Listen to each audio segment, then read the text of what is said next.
3 months ago, my Prusa Core One Kit arrived. I assembled it in the shop, and I ran 3 4K cameras with 3 different views as I did the assembly. Welcome to Barrett Works. Let me cut to the end of the story. There it is, and it has been great. I've been using it actively for the past 3 months. I've had almost 0 errors. No assembly errors at all. There were some issues with the nozzle cleaning routine when printing PCCF initially. There were firmware updates that just happened to come out at that time, which basically resolved that. It took me 22 hours to assemble. I said that it's working perfectly as a way to help justify that. No errors, no problems, it's worked perfectly. Well, at 22 hours for the assembly, I would hope so. What's going to happen now is I'm going to jump to highly sped up 32-time video with all 3 of the views in quadrants on the screen, and the 4th quadrant being used for comments, detail pictures that I will add. I will zoom in on individual cameras when it seems appropriate, and I'm going to narrate this highly sped up video of the entire assembly process. You can see the boxes as I pull things from them. You can see the entire space as I did it. Nothing is truncated. Everything is visible.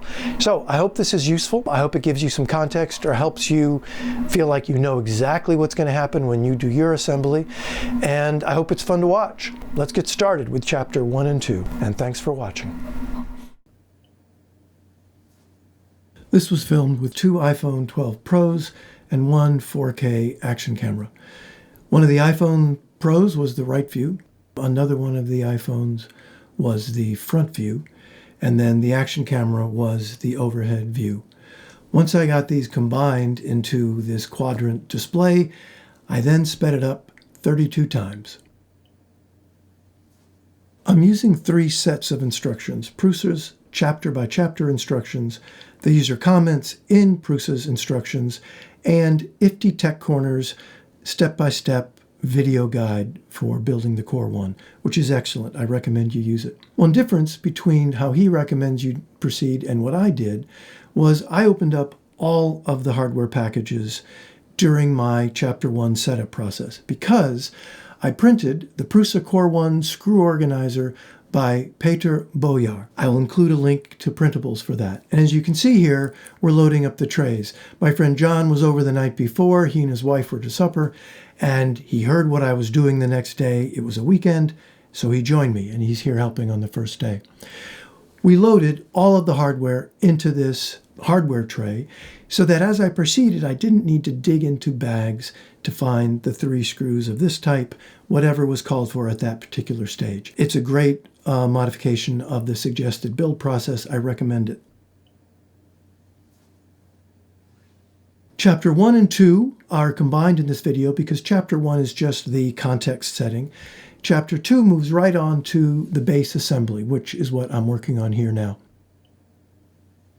I modified very little from the suggested process in how I did Chapter 2, the base assembly. I used some tape at one point to hold the driver motor wires out of the way so that it was easy to manipulate until the next stages. And one of the the motor washers, clear plastic pieces that are in the kit, was split.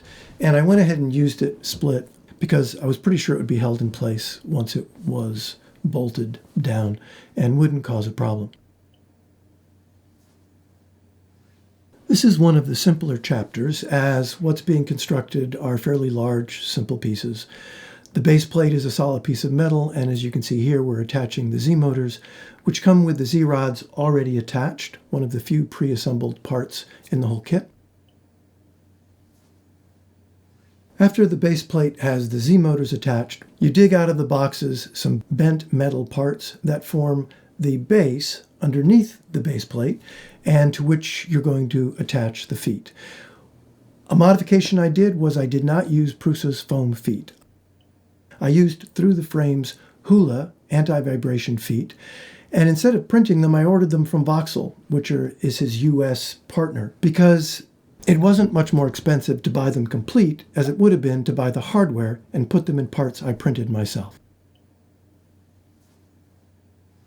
I installed those right from the beginning rather than putting the foam feet on and switching to them later.